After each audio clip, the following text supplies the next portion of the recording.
owning games, which riles up certain folks. Yeah. Me. Yeah. Yeah, well, it just depends on like, do you want it archived? It's like owning a record collection versus Apple Music, like having DVDs or just subscribing to Netflix and hoping to get Write down that analogy, please. All right. You're not writing, that's drinking. That's how I commit things to memory.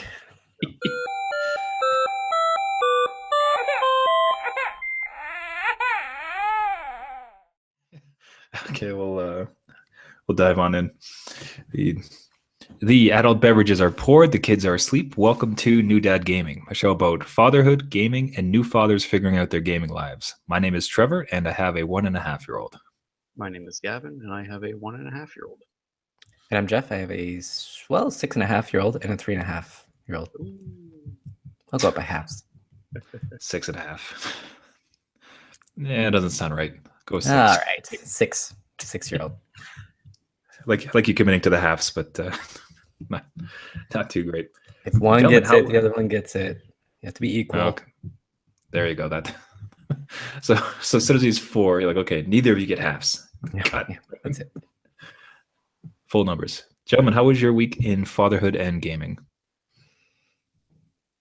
I'll go first because it's pretty quick. Fatherhood, decent week. Lots of fun time with the little one, and really not too much to report.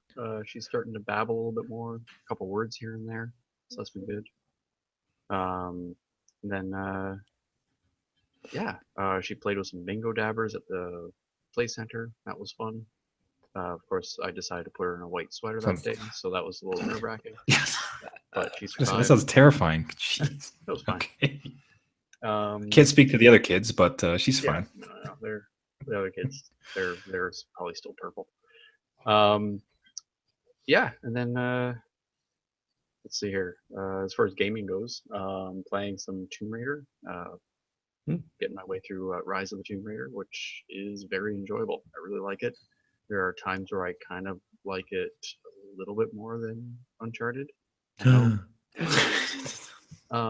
here's the thing: is like Uncharted is a fantastic adventure game, but Tomb Raider is a really, really good puzzle/archaeology game.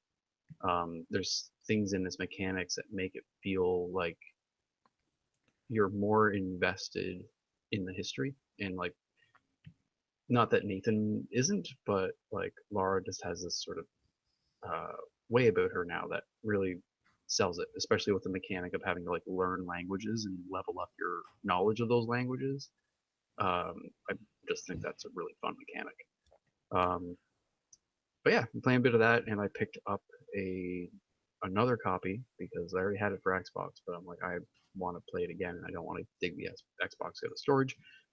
Spec Ops: The Line, and playing through that after playing Uncharted is really weird because it's Nathan Drake's voice. Yeah, I know, it's weird.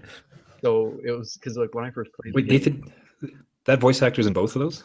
Nolan North does the voice for both. Yeah. Oh, like that is weird. So basically having this, like, the first time I played it was before I had played any Uncharted games. So to me, that voice was just a good game voice. And like I'd heard it in certain ways here and there, but not as like prevalent as it is in Uncharted.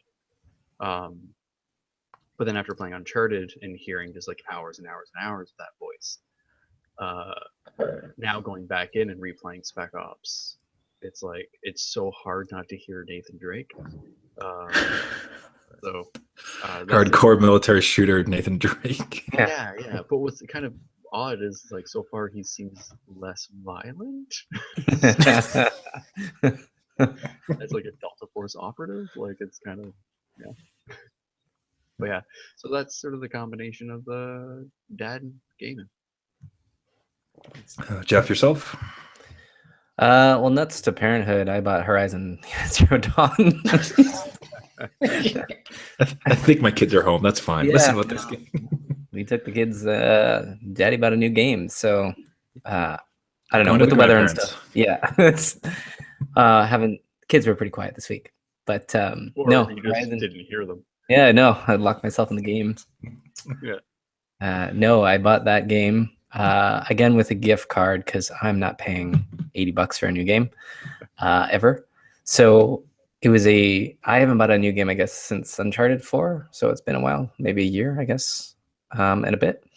But holy crap, it's an awesome game. Totally recommend it. And it's like in the spirit of Tomb Raider. It's kind of Tomb Raider-esque. It's got jumping and crawling and finding and kind of archaeology of that world, but not to the extent of Tomb Raider. And then with obviously a sci-fi twist of just robot dinosaurs, which who doesn't like to hunt robot dinosaurs? And crafting and all these systems that help you along your way. A cool tribal kind of Aboriginal feel to it. It's really neat how it's set up, and the world just seems right and beautiful. Like if Killzone Shadowfall, if you've ever played that one, this is like to the 10th degree. They got Guerrilla Games knows their stuff. You know how to kind of create something that's just pristine, like no jagged lines anywhere. Awesome world that has a day-night cycle. I've been having fun. I even brought the kids in just to watch like the robot stuff. Yeah. Because you do fight humans later on, but they were blown away by the just the robots, how they act. Each one has its own personality. So there's one that's kind of like a velociraptor kind of looking thing, and it will tilt its head up and look around and try and scan and find you and kind of walk and crawl that way. So you have to use these strategies to kind of take down that one versus something else. It's really, I'm having a blast with it. So totally recommend. That's definitely like next on my dance card for sure. Like it's so fun. And like even though I'll be going from like game featuring a female protagonist with a bow and arrow to a game featuring a female protagonist with a bow and arrow. Yeah, that's right. I don't care because they are both fantastic games. So I'm just pretend it's a progression. Yeah. Lara Croft survives the apocalypse, and this is where she ends up. Exactly. It's her in the future with sci-fi bows and arrows. How's it from a dad perspective? Like, is it lots of save points, like you can dive in and out, or is it something you need to wait till they're in bed and get a couple hours? So yeah, it's kind of, well, with the rest mode in PS4, it's not too much of an issue, but it's kind of set up like Tomb Raider where I believe that one had campfires as well. That kind of saved your progress. Yeah, so the same kind of mechanic here where the campfires are kind of scattered throughout the world. So it's never too far to get to one for an actual save point, but otherwise you can just put it into rest mode or just get out to the main menu screen and have it on pause all the time. But in terms of having kids around, again, the robot and stuff fighting is it's more fantastical, so they're fine with that. There's no blood guts. It's just electricity and you taking down these animals. But yeah, there are some human parts that kind of rival tribes that come up. So that's going to be a bloody mess. So you kind of have to tread lightly on that. But there's a cool intro. You kind of start from it's not really a spoiler or anything, but you start as a kid. So the kids loved seeing the protagonist as a kid and kind of had that related feeling there. They wanted me to go back to the kid version of her because they felt that they had a connection. So it was kind of neat to see too. But yeah, it's definitely kind of you got to watch what you're doing in that game if you have kids around. You see you're playing and you see like a tribe of humans. You're like, okay, let's go. Yeah, let's get let's go this way. Let's go to the left. Cover your eyes, kids. Cover your eyes. But Daddy, what do they want to play? They don't want to play. They don't want to play. They never want to play. How does that? We take a quick sidetrack. How does that even work though? With because at the moment for myself, like it's hands on all the time. So especially like on the weekends when I'm home with him. At the moment, my gaming time is definitely relegated to only when he goes to sleep. So when I'm home on the weekends with him, it's hands-on, full contact, just baby time. Yeah. So how does that work? Like eventually, like do you have some time, like on a weekend, and your kids are busy, and you sneak away to play games while they're awake, or because you mentioned like that you let them come in for a bit? Like how does that? Tell me about a beautiful future, Jeff. Like So yeah, just like a rundown. Like we'll have something to do on the weekend, right? So we'll do whatever we need to do. Usually completed by 10 a.m. We've been out and done our kind of thing for the day, and then we'll have some downtime. We'll have lunch and whatever. And for the kids to go down in the basement and play, I can kind of do my gaming sometimes, and they can come and watch me and then kind of go back to the gaming. And they're happy just to kind of sit and watch. They don't really care about playing. They do bug me to play Star Wars Battlefront, but because they love playing that one, they like screwing around on that one. But there is opportunity for them to kind of watch you, and then they go back to their playing. I don't play for very long while they're up, like maybe an hour. So most of my game time is when they're down for the day, or if my oldest one is awake and my youngest is in bed, then I can go and game with him, and he's fine with it. So it's there's light at the end of the tunnel. Like around 3 years old is kind of when it happens, I think. Okay. Almost Not that there. far off. Yeah. I'm getting there. Step by step. Yeah. Yeah, because I'm just trying to imagine doing it now, and it's just like, No, now no, there's no way. They get they're gonna bored be at that broken. age. Yeah, now it's like it's as you said, it's full attention. It's like they're toddlers; they want to climb, and they have no sense of self-preservation.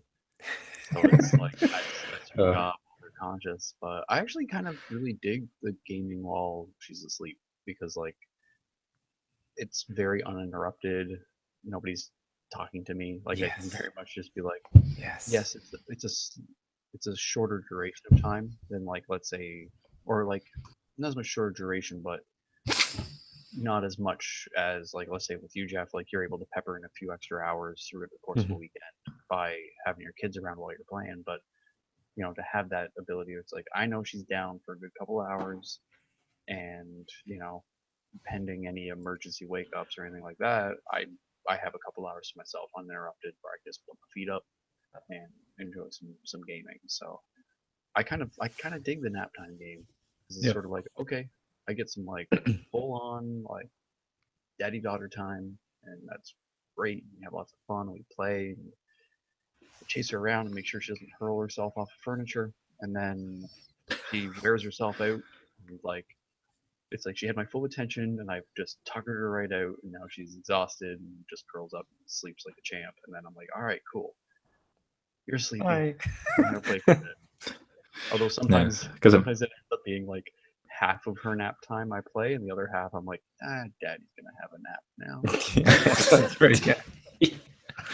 Yeah, I was gonna say I think mostly when I'm around for his naps, like for weekends, I'm usually napping as well because for me to get him into that state requires me to get a nap to recharge. Quickly for myself, I guess we had a great kind of weekend. No big advances during the week. Everything was pretty smoothly. This weekend we went to a bit of a amusement park type of thing with the grandparents. That was fantastic. Just trying to find like tiny rides that like would actually. So much of it is kind of for older kids, but there's kind of like this big padded area, which was such a blessing as far as like you can't hurt yourself in there. Go. And he had a blast. It's kind of funny because ultimately I find so often that like these things have a cost, and besides just the monetary, which by the way is like it's way too expensive. These things, they know they got you, but beyond that, just like there's this cost where it's going to interrupt his schedule. Like if you want to keep them on a really rigorous and make sure everything goes real smooth and here's a nice schedule, it's like you have to commit to doing absolutely nothing. Yeah, I'm never going to go out. I'm never going to visit anybody. We're not going to see family. We're not going to go to parties, like kid parties, not like adult parties. You know what I mean? And as soon as you do any of those things, like to commit to that event is to say, okay, he's going to be slightly messed up. Like we had some issues like putting him to sleep tonight because there's these weird nap times in the car, weird tired state because he'd run out so much. He'd run around so much in this place. So tonight was a bit of a challenge getting him to sleep, and his eating was just horrific. But it's the cost. Like you pay to get into the amusement park, and then and you're gonna pay in complexities when you get back with food or for. I don't know if you guys have found the same. Like if you've ever had to try to go to a family event and thought to yourself, "Welp, this is going to have ramifications." This is it. With us, there's always concessions made as far as like, okay, well, we'll get out for this brunch thing, but we time it so that way our return travel usually is like she's pretty good at sleeping in the car. So it's like, okay, well, we'll make sure that nap time syncs up with our travel back. And that usually helps us quite a bit. And that's allowed us to do things like that, little family brunch things. And we have a portable crib, and we just keep it in the trunk of the car all the time. So if we're at like a relative's place, like I can usually get her crib set up in like 3 to 5 minutes. So it's like wherever we are, I can usually get things set up. She'll sleep in her stroller sometimes as well. That happened a few times when we were in Mexico. Um, but yeah, there is also like she might get off schedule and a little bit fussy and have like a bad dinner or something. But yeah, it's it's sort of the cost you pay to get out. But then you also have to pick your battles too. Like we got invited to an uncle's birthday party coming up, and it's at a bar in the afternoon during her exact nap time. Like it starts and ends like during her nap. So we're like, yeah, I think one of us is going to that, and one of us is staying home with the baby because we're not taking her that. But there's times where let's go for a walk down around the beaches and stuff and have a little picnic, and and you're just gonna sleep on the way home. Sometimes that means taking the long drive home. So you can a little bit. But we've been able to do things like the zoo. We had a membership last season. That was really fun because it was good to sort of have that at any given moment. We're just like, all right, let's just go to the zoo. Put it in the car, let's go. And going in the morning, really early in the day, was nice. So there's that other trade-off too. Is like the price you pay is that they might get off schedule a little bit, but if you try to get it in that window in the morning, everything's pretty quiet. Most people aren't out yet. So it's like I'm sure with you, Jeff, like you're saying, like you guys are done your stuff by like 10 a.m. It's like most people haven't rolled out of bed by 10 a.m. They haven't had their coffee. Remember that? Remember that? Never. It'll never happen. Never again. That's it. Not till they're off to college, at least. Yeah. Dog and I used to have. Jeff, have you found that? Just Dog and I. Jeff, have you found that's gotten? Jeff, have you found that that's gotten better now, like as they've gotten older, or is it still kind of very much the same trade-offs that you're fighting with or concessions? No, it's a lot better, and it's stuff that you want to do, right? So if you want to go to Wonderland, my youngest is almost competent enough to go there, but you could go there and have your fun along with them. So it's like you're bringing them because you want to experience it with them, and you're not getting them out of routine. Like there's no more naps anymore. So they're up with you at 7 a.m. and then they go to bed at 7, 8 o'clock, and that's your day. Like you spend the entire day with them. So you plan what you want to plan and they come along. So there's it gets a lot better because it's again what you want to do. So it's fun to see that too. And then you don't have to worry about all of a sudden having to deal with some, diaper change or out of routine or whatever. It's all good. Potty training is awesome. Kids with no naps is awesome to a point, because then you do not get that break either. But you get to do your errands without having to plan around, for sure. So yeah, I remember the freedom that we got when we got rid of the morning nap and we just went to a one nap schedule. And it was like, wow, we have like this nice big pocket of time in the morning. We'll get so much done now uninterrupted. And it's like I missed that morning nap because that was often a time where I would get caught up on sleep from like a midnight feeding or something. But it's like, yeah, but we have more time to move and more flexibility in what we can do. And yeah, I could see how that frees things up. Don't have that. It's like, do we really mess with nap? Exactly. How badly do I want to go to this thing? Yeah, we're in this together. Let's do this. You also lose that excuse of like, I don't know if I really want to go to this thing.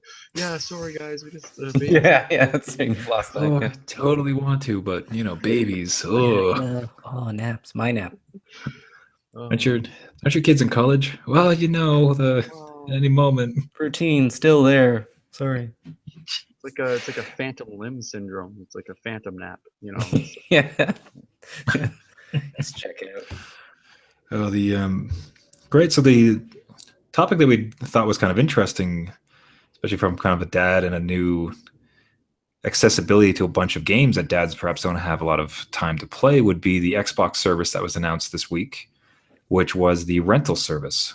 So she's actually, I'm a bit cloudy on the details now that I try to talk about it, but as I understand it, it's a monthly fee, and accordingly you get access to play any of their, or any number of these, let's say, call it 300 titles. I don't know if you guys have any of the details of the numbers or They anything. have about 100, I think. They plan on adding more. Yeah, they're but going to be adding more. It's essentially Netflix. You pay a monthly subscription and you have access to them. Um, you are able to install it onto your hard drive as long as you have a membership. Like you have access to that content on your hard drive, so you don't have to stream. It's not like with a PlayStation service where you're using up bandwidth every time you play. Like you have access to the actual content and can install it on your hard drive and then play it for however long you want. Um, and much like Netflix, they'll be adding new ones and removing old ones and sort of refreshing the stock as they go along. So it's intriguing for being able to get caught up on games that you might not have had a chance to play for a long time or never had a chance to play way back when. But it's like, how hungry are you for games with what little time you have? Like, it's a service that's fantastic for people who really do need to like fill their time. But if you don't really have a lot of spare time, it's interesting. But I don't know if, at least in early parenthood, how relevant it is, or whether it's something that's better, like with Jeff's situation, where there's a whole bunch of really awesome classic games that you can start to introduce your children to as they get older and be like, hey, here's this backlog of really cool stuff I used to play, check it out, and it saves you trying to like hunt them down at like pawn shops and stuff like that. yeah, I could kind of see it in a family situation where it would work, where I have kids with different, wants, needs, whatever. So I can download the games that my older son wants and then the games that my younger son wants. I'm not so sure about the games that I would want to play just because they are a couple years old. I think the ones they listed were like Fable 3 was, I don't know, is that 4 years old or something? Yeah. Fable 5 is Still holds up, I guarantee. because there's no way they could put new ones on there without, a massive publisher deal with cutting into their profits. But I could see it working with families. It's just, I do worry about the cycling in and out.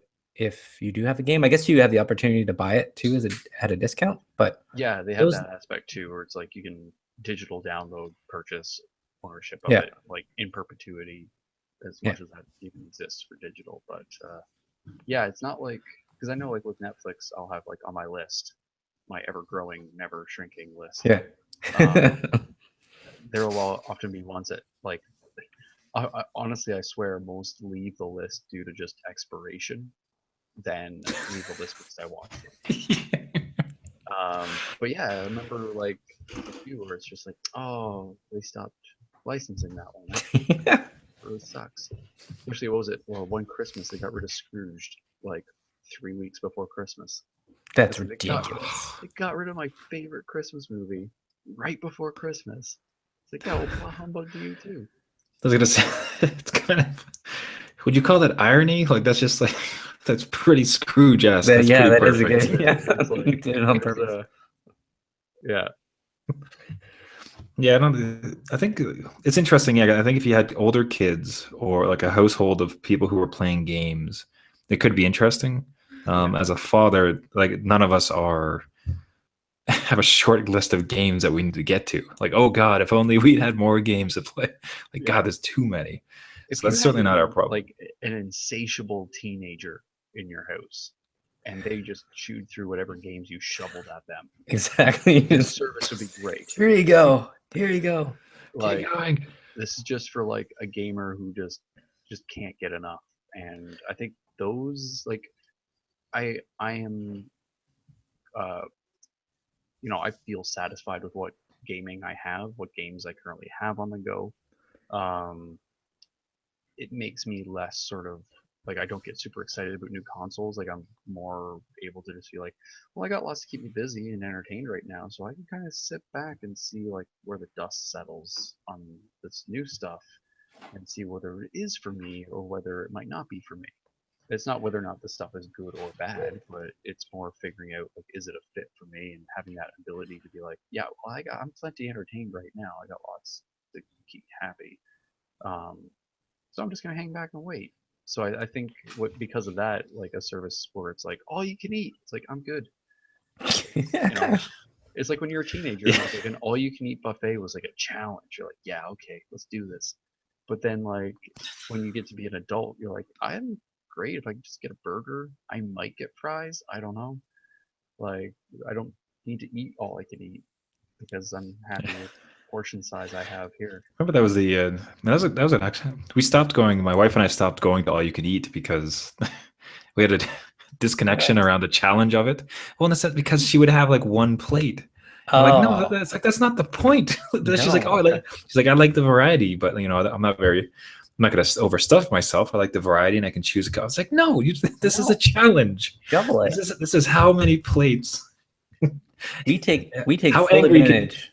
Full advantage of all you can eat. The two young boys, I'd hope so. Oh my god, yeah, and they get half price all you can eat. So we went to a sushi all you can eat. My oldest son loves sushi. He ate them under. I swear to God, they were looking at him like we should have charged him full price. He's just a guy cleaner. They're just watching to make sure he's not bringing it to you secretly on the slide. He's like Homer Simpson with the donuts, just shoveling them all in, just forever. I remember when I was a kid, I frightened a waitress with how many chicken wings I ate in like one sitting.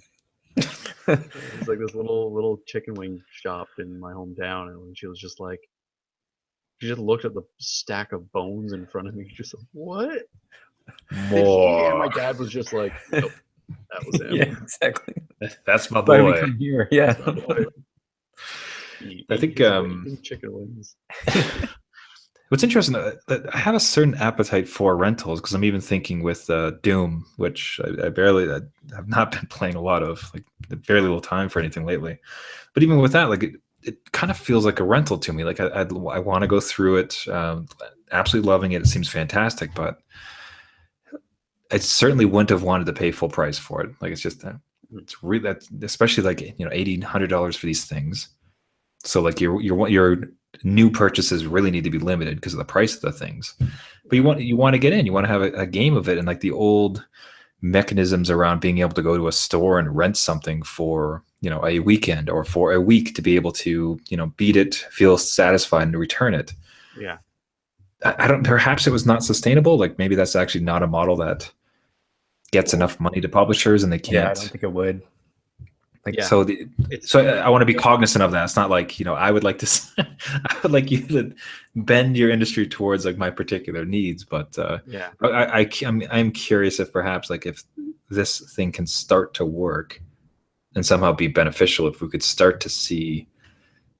Well, it's like essentially a return to it. Before they used to do demos. Remember those days where you had demos? Nope. They don't do those anymore. And now they're pushing a rental service. Like, hey, you can have a taste for a fee. Yeah. Whereas before we got a taste and we, I don't like this, and it was free. It was good. So I can see you kind of step back. Or it's really good and you're broke, so you just play that same demo like 1,000 Yeah, I did. I mastered a lot of those demos. There was a few demos where it was like by the time I got around to finally acquiring the full game, like I had practiced so much in the demo. I just ripped through the game. I was like, I could speed run it before I even owned it because it's just all the practice I did in the demo. But yes, perhaps I remember. It's actually Jeff. I mean, like there was a time where you and I know you and I had at the same time. There was that rental service in Canada. I think they have it in the United States as well. Yeah. They physically just mail you. It's kind of like old Netflix, but you have a game queue, and they choose 2 or 3 of them, and they'll just mail it to you. Yeah. So even back then, like I didn't even have a kid, but just with work, like I was so busy, I was finding that a game a month was about appropriate.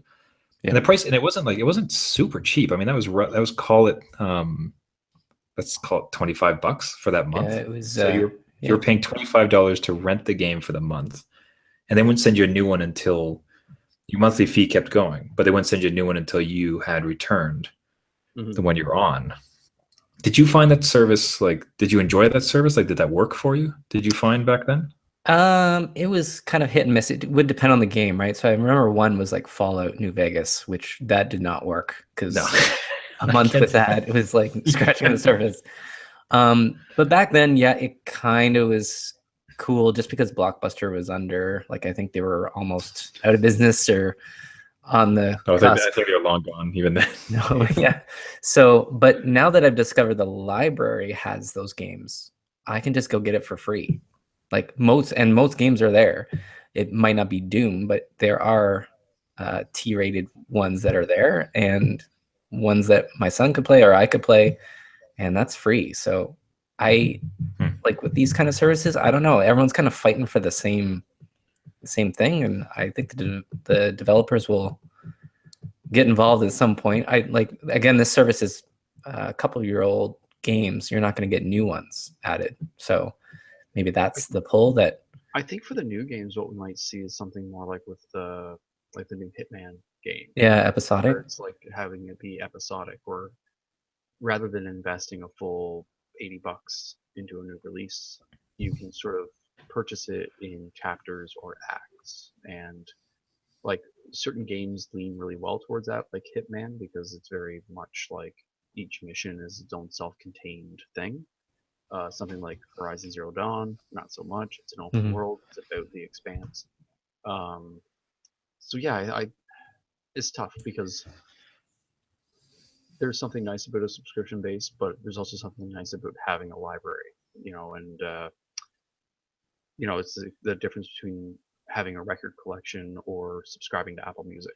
Like Apple Music, you have everything you could ever want to listen to, but you can also invest into a library that will satisfy all those needs, and it depends on how much of this media are you consuming, and is your current supply meeting that demand. And like I know with myself in gaming, the amount that I'm spending on games in an average year, that is well satisfying my appetite, and not only that, but what a time I have for that appetite. And it's like the same with Steam. Like, how much do people buy on Steam and never get around to playing? Like, everybody has if you have a Steam account, you have a Steam backlog. Like, yeah, that's right. They are synonymous. They're part and parcel. They exist. They coexist. So yeah, I think it's just a matter of like, I used to have a bit of a rule where I was like, yeah, I'm not going to dive into a new game till I'm done this one. Steam's the only exception to the rule because of the crazy sales. But yeah, I think it's just figuring out like when are you satisfied, and with if you have teenagers in the house and you just can't shovel games at them fast enough, I think this service will be very beneficial. Because it's the French fry bin at the all-you-can-eat buffet. It's a thing where it's like, okay, this is just the filler. Let's just get you full, please. Like, just stop eating. And it's just the rice, and like it's like the fried rice and stuff, where it's just like pile it in. Let's go. We're getting like secret insights into Gavin's like all-you-can-eat strategies. Yeah, here's the do not trend, do not cross list. Yeah. Here's the enemies: rice, potatoes, fries. Yeah. No, you just get a plate of bacon and like prime rib. That's all you go there for. Just imagine taking your daughter there and like showing her the ropes. What is that? A bun? Yeah. Give that away for free. Yeah, yes, it'll be fun to watch how it unfolds and see if it does expand its library. Like, see how many games it does get, if it could eventually pull us in. More than PlayStation's alternative to it. Like PlayStation Now, I wish I liked the idea of it more. The way that Xbox is setting this one up, it feels like it could have a better likelihood of success because the price point will be consistent. It's not a variable price point where it's like, oh, well, it depends on what sort of tier of access you get. It's like, no, this is our monthly subscription fee. This is what you get. That's it. Oh man, the Shield, geez, that reminds me, like the NVIDIA Shield, like it was one of the most fascinating ones. And in some ways, it was kind of like a glimpse into a future where bandwidth is not such a limiting factor at the moment, both from just a speed and a don't you dare go over 3 gigs type of thing. Yeah. But yeah, so on this Shield, on this Android handheld that's like this big, and like it's just an Android device that you flip up and you can take anywhere. Like they also had a subscription service that would just do streaming, so very much like the PlayStation one. Mm-hmm. Except that instead of an entire console or anything else like that, you just have this portable handheld that you're theoretically on a bus or a train somewhere, and you're able to just play they had, like some Witcher games in there. They had racing games, like just full fidelity, complete entire game. So like that console quality streamed to this device as part of a rental service. Like it felt like man, the pieces aren't quite here yet because the games were slightly old. Still enough interesting ones. Like that Borderlands 2, for instance, which is always like you can always go back to that. That's always a blast. But between the bandwidth and the capabilities and the different spots, this idea is so enticing. The thought that at any place you can kind of just have this full console quality game, but this technology is not. It's not itself. Actually, the technology itself worked surprisingly well. It's just that everything else around it, speeds, bandwidth, everything else that I just mentioned. I think those things. It's like I think all those devices not be dependent on bandwidth and connection. Like I like the idea with Xbox. It's like you have a subscription, you can download it as long as your subscription is valid and active, and your connection is strong enough to verify. Then that's great. To actually have to be a continuous connection and streaming, there are parts of even our country where you just don't have the connection, and it's like, well, then you lose an audience, you lose customers. There are data plans that in our country, quite frankly, are pretty bad. They suck. Yeah, you don't have to. Competition. Don't beat around the bush. They're garbage. Our data plans are garbage. So, yeah, I think having something where, like with I think Kindle has the same sort of thing where it's like they have a monthly subscription and you have access to just like a library of books. Stuff like that I think is great. It's like just verify that my connection and my thing is valid. Like even Netflix lets you download to device now. Like I like this sort of combination of you can have ownership of it in the sense of you can decide what you want on your hard drive and not. But you don't really own it because digital media, you don't really own it. It's not like a printed book or like a disc in a jewel case. It's not really yours as much as you'd like to think it is. So yeah, I do like sort of this other direction that it's going and not relying on streaming, because what if you want to play on the NVIDIA Shield and you're on a subway? Like there's no standard, like no strong, consistent connection in public transit. So this device, which is one of its biggest, best uses, is like, I'm going to work, I'd like to play a game. They're like, yeah, but unless you're above ground and near the proper towers, you can't. It's like, okay, well, if I download it at home, no, you're not allowed to download it. Like, oh, okay. I guess okay. Yeah, crossword it is. Good old pencil paper. Yeah. Stuka with the win. Yeah. Oh, I think what's that Sudoku note? I think we'll wrap it up there for the week. Thank you, everybody, for listening. This has been New Dad Gaming. This is a podcast that we do. Oh man, I got no idea what to say at the end of the podcast. I've totally blanked. Someone else take it.